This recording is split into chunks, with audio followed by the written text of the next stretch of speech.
La ciencia del entrenamiento sufre constantes cambios con el fin de aclarar cuál es la mejor forma de programar nuestros entrenamientos, y para ello realizan diferentes estudios. Hoy vamos a ver qué dice sobre el volumen del entrenamiento.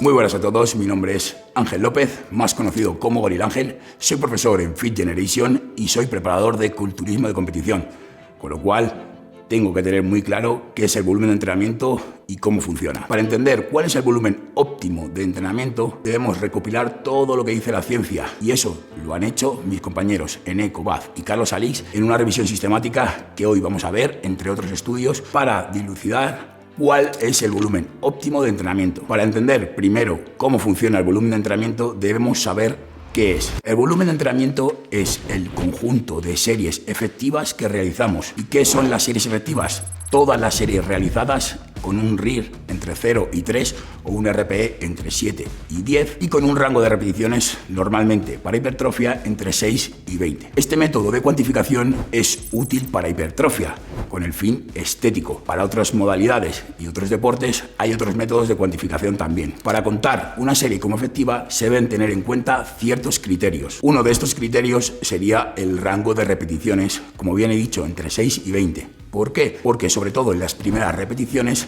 no se da ese reclutamiento de las unidades motoras y de las fibras que buscamos cuando se va dando cierta fatiga, y eso se consigue a través de aumentar el número de repeticiones. No digo con esto que te tengas que ir a 20. Se usa este rango de repeticiones aproximadamente entre 6 y 20 porque, como van avanzando las repeticiones, se van fatigando las unidades motoras y se va dando un mayor reclutamiento, y por ello las primeras repeticiones no suelen ser tan efectivas como las últimas. Hay personas que son capaces de aplicar una mayor intensidad y otras no. También depende de la percepción del sujeto. Por este motivo es muy interesante estandarizar la intensidad, es decir, buscar cuál sería nuestro RIR 1 y cómo realizamos este RIR 1 en los ejercicios. También es verdad, y hay que tener en cuenta, que la misma intensidad no la podemos aplicar a todos los ejercicios. Por ejemplo, ejercicios multiarticulares, va a ser muy difícil utilizar un RIR 0 porque seguramente nos fatiguemos antes de otra musculatura que del músculo objetivo. Por ello, debemos estandarizar a criterio propio la intensidad, siempre manteniendo ese rango de 0 a 3, pero de manera individual. Esto puede dar a pensar que la intensidad, el RIR 0 a 3, no es un método fiable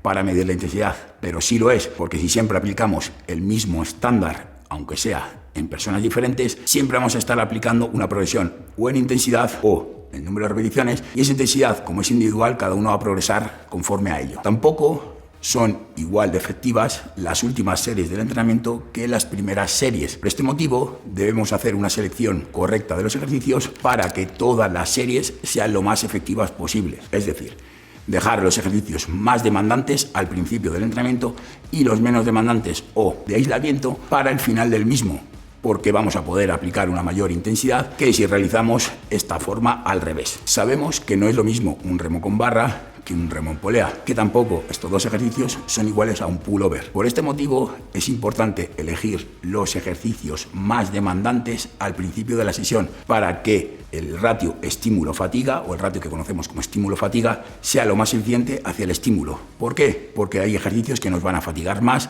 y podremos aplicar menos estímulo, sobre todo si los hacemos al final de la sesión. Así que haz una correcta selección de los ejercicios para que los últimos ejercicios, por la fatiga intrasesión, sean lo más eficientes posibles y así obtengamos un estímulo óptimo. La ejecución es otro punto importante porque nos va a permitir dirigir el estímulo a la zona objetivo, a la musculatura objetivo, y que no se disipe a otra musculatura. También nos va a garantizar obtener menos fatiga innecesaria al dirigir el estímulo donde queremos dirigirlo por la propia fatiga que produce el ejercicio que estamos haciendo. Sabemos que conforme el sujeto avanza en cuanto a su experiencia de entrenamiento, va a necesitar más series, pero si exprimimos cada vez más la ejecución de estas series, necesite o las mismas series que venía haciendo o menos series de las que pensamos, y no necesita aumentar el volumen. ¿Por qué? Porque va a exprimir mejor cada serie sin necesidad de aumentar el volumen de entrenamiento a nivel de papel, obviamente en número de series. Hey, si te está gustando este vídeo, suscríbete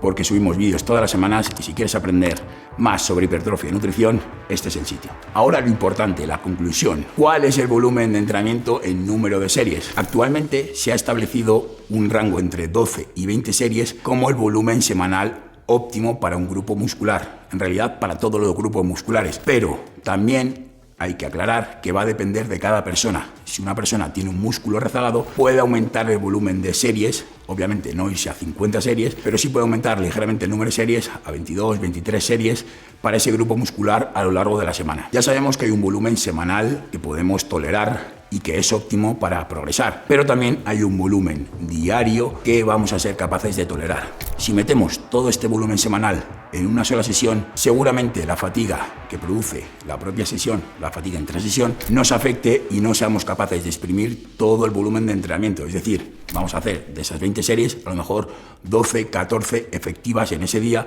que nos van a valer para algo. El resto pueden no ser tan eficientes y podría ser más interesante pasarlas a cualquier otro día, ya dependiendo de nuestra planificación o la división de entrenamiento que tengamos. Por esta razón, se ha establecido como ideal también entre 3 y 10 series efectivas por grupo muscular para cada sesión, es decir, por día. Si juntamos varias sesiones, por ejemplo, espalda o de brazo, que se lleve ese cómputo total a lo largo de la semana, es decir, un volumen diario sería óptimo y acumular varios días para obtener volumen semanal óptimo. La espalda y los cuádriceps seguramente necesiten más series porque el estímulo puede disiparse a otra musculatura.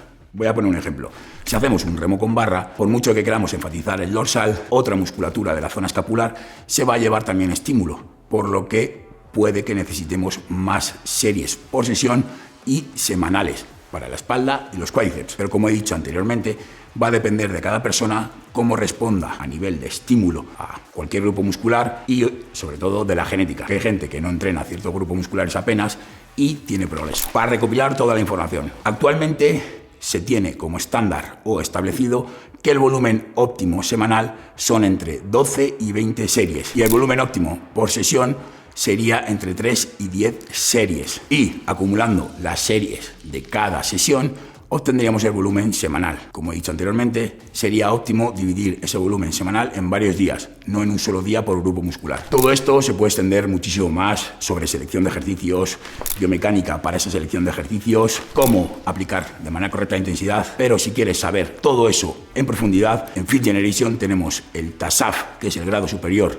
de acondicionamiento físico, donde te puedes formar para aprender todo esto al dedillo y ser un entrenador de 10. Es una formación totalmente oficial y te va a permitir poder ejercer legalmente como entrenador y además vas a obtener los conocimientos para ser uno de los mejores. Hasta aquí el vídeo de hoy. Nos vemos en próximos vídeos.